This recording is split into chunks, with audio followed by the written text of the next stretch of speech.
Pag-usapan natin, mga kababayan. Etong si Senator Bato, mga kababayan, pwede pa ba siyang maging Senator Judge? Mga kababayan, ano ang pwedeng paraan? Kasi, syempre, nawawala na tong si Bato de la Rosa, hindi na magpapakita, mga ka-GPnatics.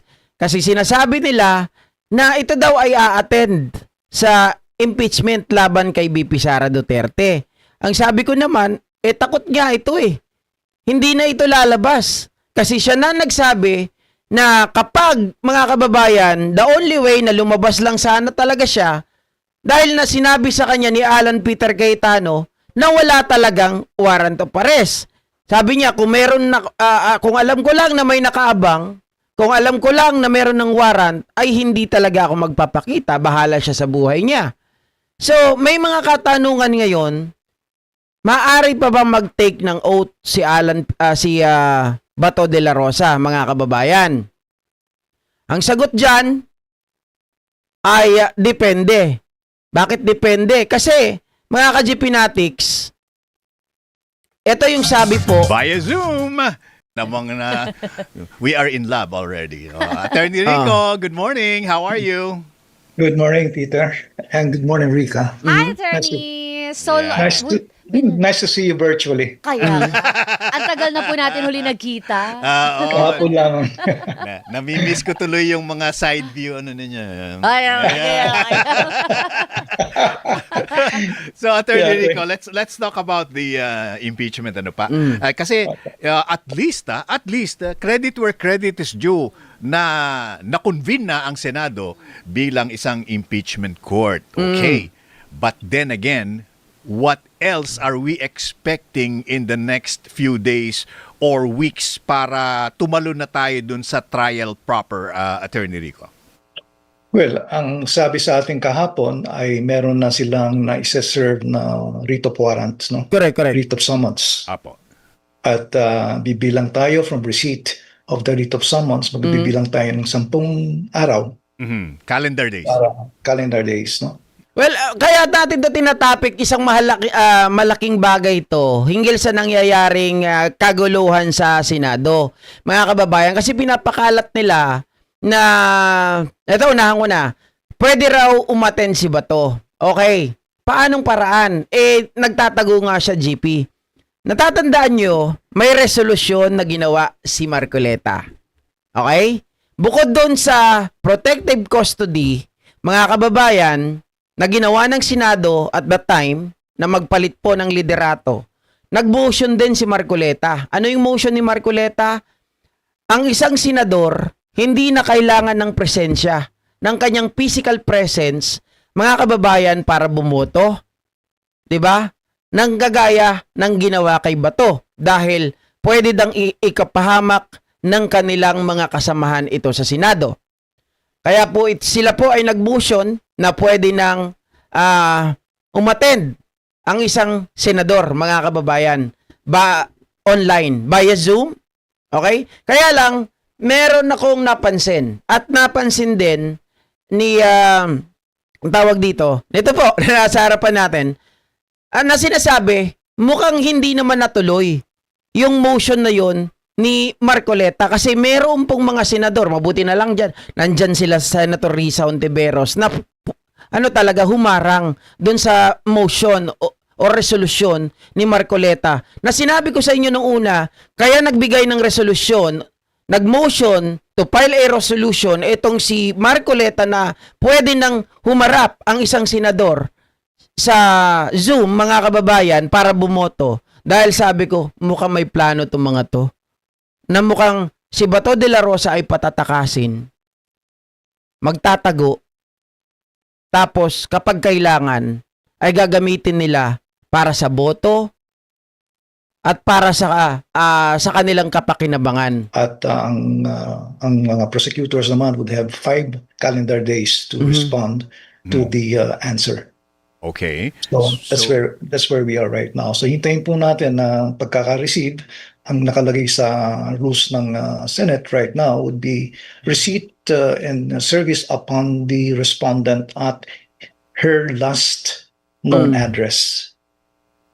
That means, if my math is correct, we will be having, we should have the restart ng June 3. Tama po ba?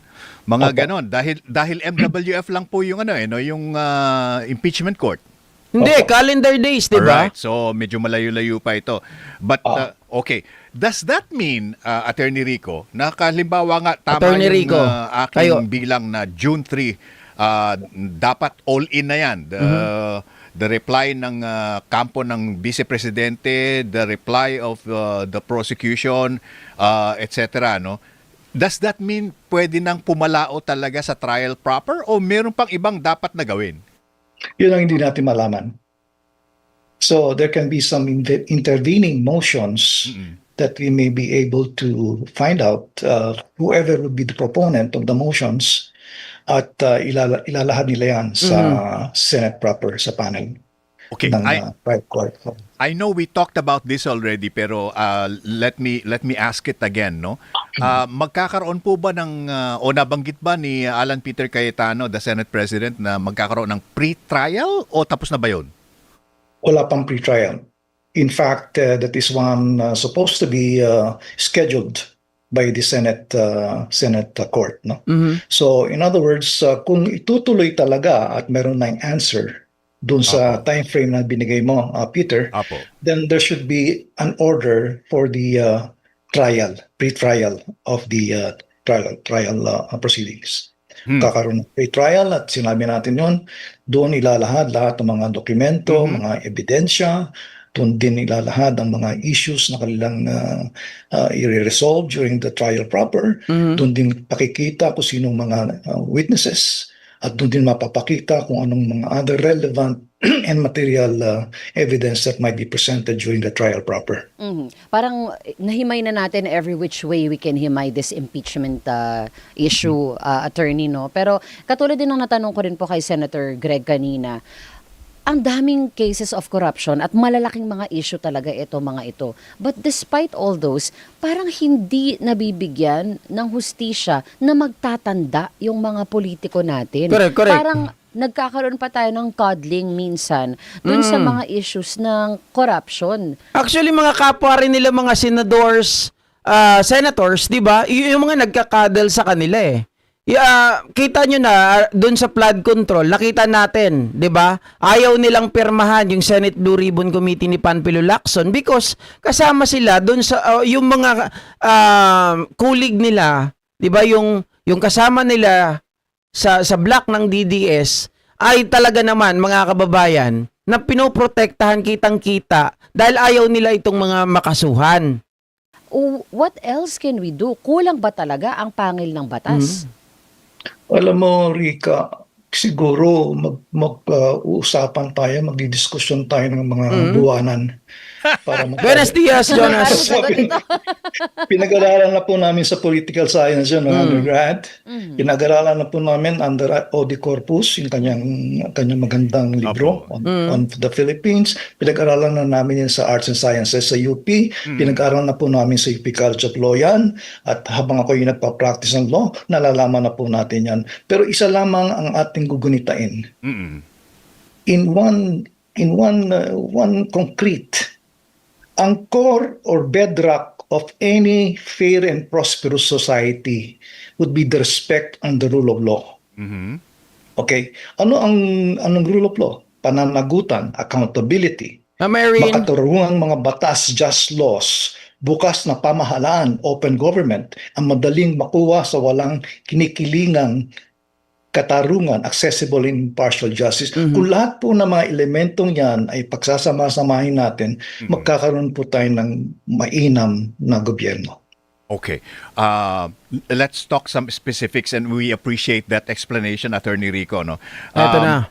Itong issue na pwede daw bang manumpa bilang isang senator judge si Bato de la Rosa, what is your opinion or legal stand on this, sir?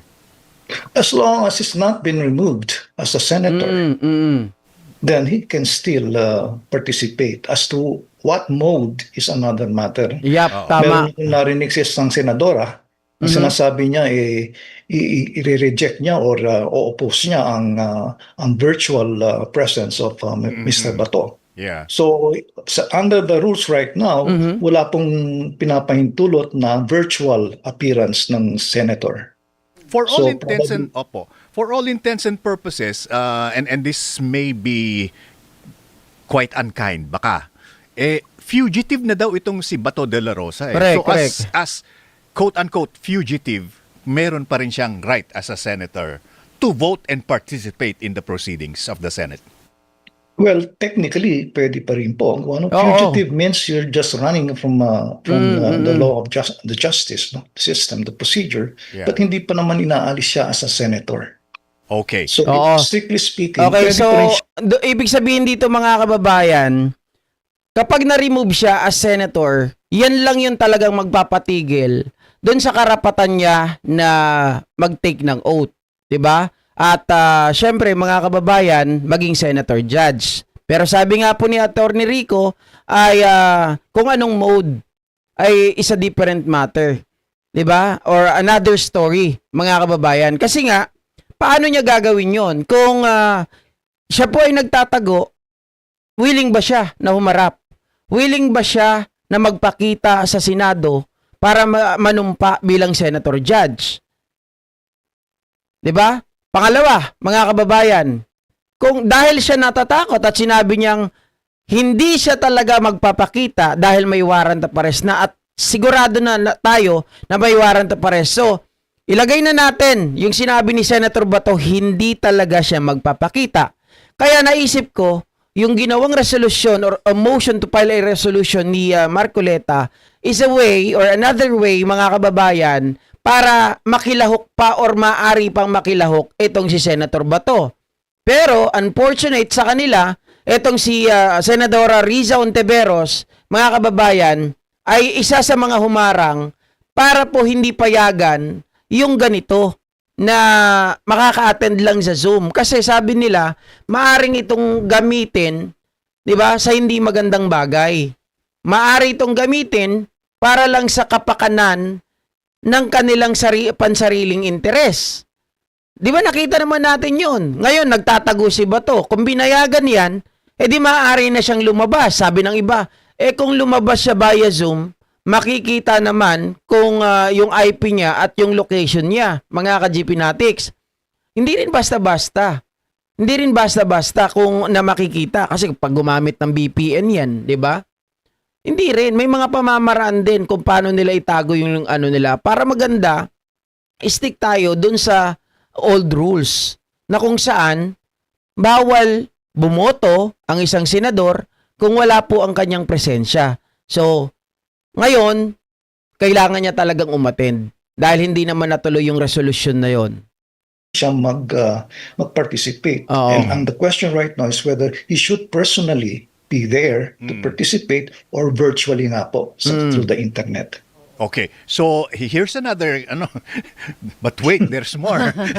Kasi itong si Senator Jinggoy naman po, in-endorse na ng DOJ yung di umano yung mga kaso, et cetera, to the ombudsman. Tama ba? Hindi.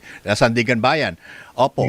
Opo. So, kung halimbawa lang, hypothetically, mag-issue ng warrant of arrest ang Sandigan Bayan as what happened to Bong Revilla. Paano na po yung kanyang pagiging senador? Hindi pa siya ni-strip from his being a senator. Okay. He's proven innocent, or he's established to be assumed to be innocent until Okay, kahit na magkaroon ng kaso itong mga senador na to, sa madaling sabi mga kababayan, hanggat hindi po sila nare-remove, okay, kahit mahuli ang mga yan, pwede po silang maging senator judge pa. Nakanumpa naman si Senator Jinggoy. So, ganito lang yan. Ang president niyan, kagaya po mga kababayan, nitong si Laila de Lima, kagaya nitong si Trillanes, di ba? Hindi naman sila natatanggal. So, yung function nila, nandun pa rin. Dito kasi kay Bato de la Rosa, hindi lang talaga siya pwedeng bumoto. Di ba? Hindi lang siya pwedeng bumoto via virtual or via internet.